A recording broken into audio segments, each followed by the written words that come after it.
I'm gonna show you a little science on how I broke sub 25k, even more, I broke almost sub 19 5k.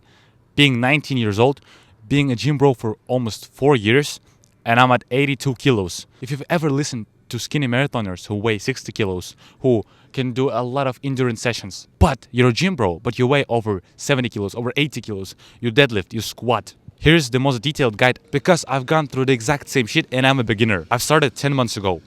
My initial PR was 23 minutes, so I've cut off almost 4 minutes, and here's everything you need to know. This video is not scripted.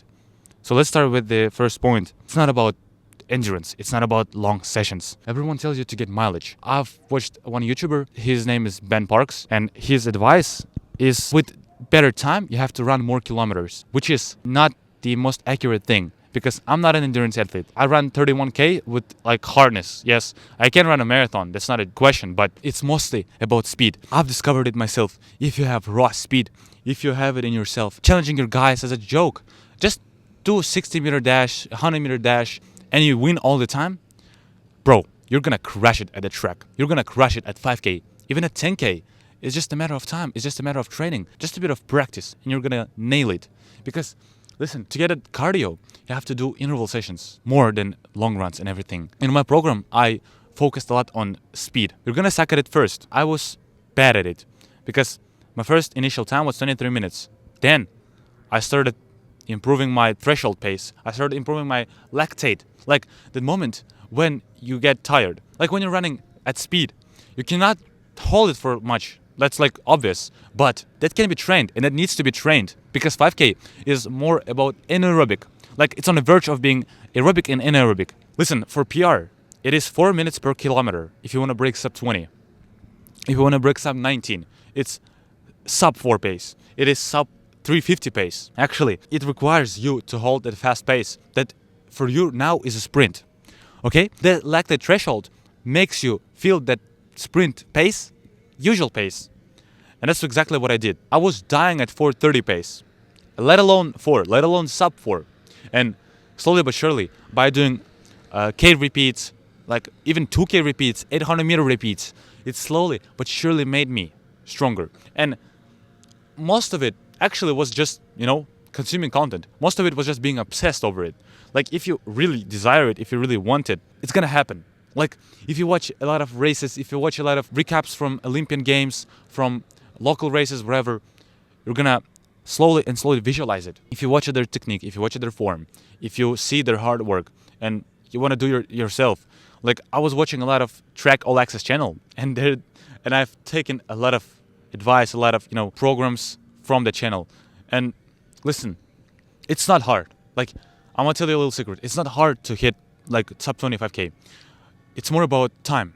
Like you just need more time. And so to not waste it yourself, I'm starting to coach people. I have a full 7-day program for heavy guys, for gym bros to hit their sub 25k or to get their perfect form for breaking sub 25k. And if you want a personal help, of course, I have it in the link below. It doesn't take much, bro. You don't have to do the mileage. It's not that deep. What's deeper is vision.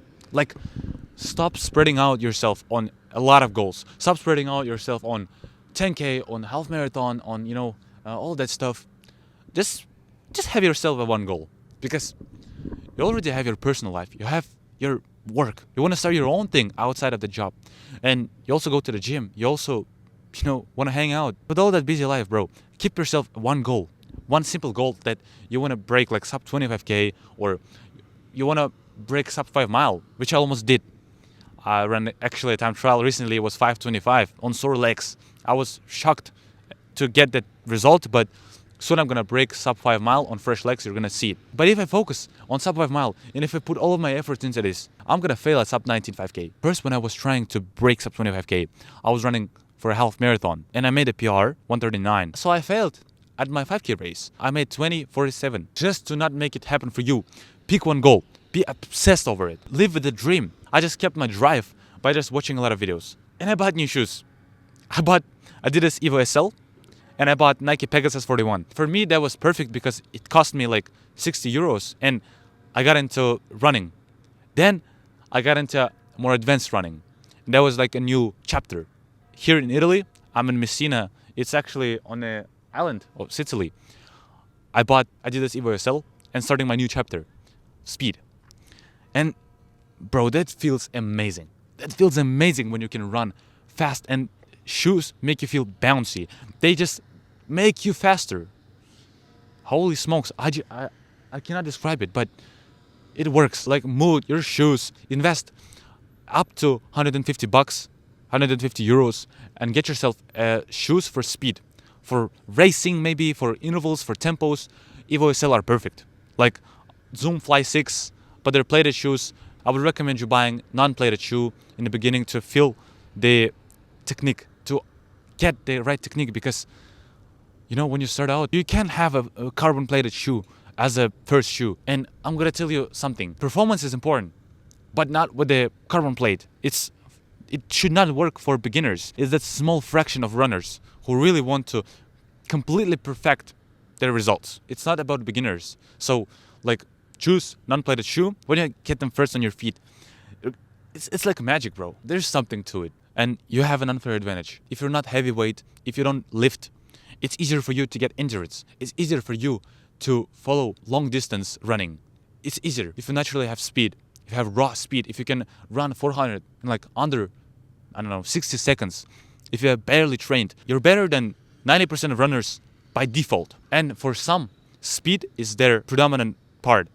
You can be having that if you train, if your quads are strong, if your glutes are rock solid. You will make sub 25K a lot easier. I personally abused it. Like, if you train a lot in the gym, these are 3 best exercises you could have. First is Stairmaster. Like, this is the best thing you're gonna ever have for your overall aerobic fitness and cardio and heart rate and stuff, but mostly for your legs. I do hiking. I'm a mountain guide. Unfortunately, I can't hike here because there's nothing. Like, you can see literally the sea there. But firstly, when I sign up to the gym, I will abuse a Stairmaster. Like, I swear to God, just do 30 minutes to 1 hour every single session, and you will see the transformation yourselves. Next one is pistol squats. Pistol squats are literally my magic card, like in my sleeve. When I pull it off, I tell it to everyone. I've personally coached 5 people through 5K transformation, and I'm advertising pistol squats as if they pay me. Those are the best for your power, for your explosiveness, especially if you do usual squats with with jump in the end. Those are the best ones. And last one, I don't know the name, but you put some pad in front of you, thing that's higher, that's on the level of your knees. You have dumbbells in your hands, and you do step-ups.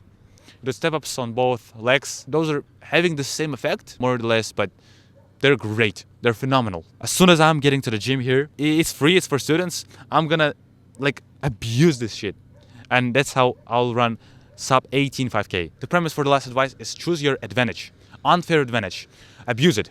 Like, if you're a long distance guy, you have aerobic fitness. You have to focus on anaerobic fitness. You have to do more intervals. If you're an athlete, if you're a heavyweight, you have strong legs. Just get the technique, get the form, get the cadence. Okay?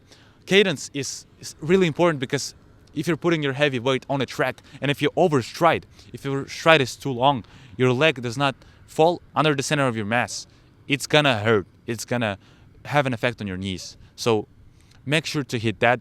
Make sure your form is good. There's gonna be a video here. I was running a sub 5 mile time trial. Look at the technique. You swing your arms, you have tall hips, you stay tall. That's really important. If you're sluggish, if you're not stable, it's gonna affect your knees. It's gonna affect you, and at some point it's gonna get you. Later on, we're not gonna see it, but it's gonna come to you. And just make sure to make speed sessions. And of course, easy runs are important. That's not a question. You're gonna do 70% of your runs easy at zone 2, zone 1, mostly with the heart rate 130. But speed sessions made the difference for me. And so, with all that in mind, I urge you to do a 5K time trial and start training for it properly. Use your unfair advantage. Do a lot of speed sessions. Have power in your legs. At the same time, it's injury prevention. You're preventing yourself from, running and getting some weird knee pain, because if your quads and glutes are powerful, you're not gonna injure yourself. Pistol squats are strengthening your knees, and you'll never have a problem with them. At the same time, be ambitious. Have one goal at one distance and just train at it. And just drill down onto it, and you're gonna get to it. If you want to get it even faster, imagine 10 months of knowledge are compressed into a 12-week intensive, when you literally have everything you need to know to break sub 25K. That's it. Watch another video right here. See ya.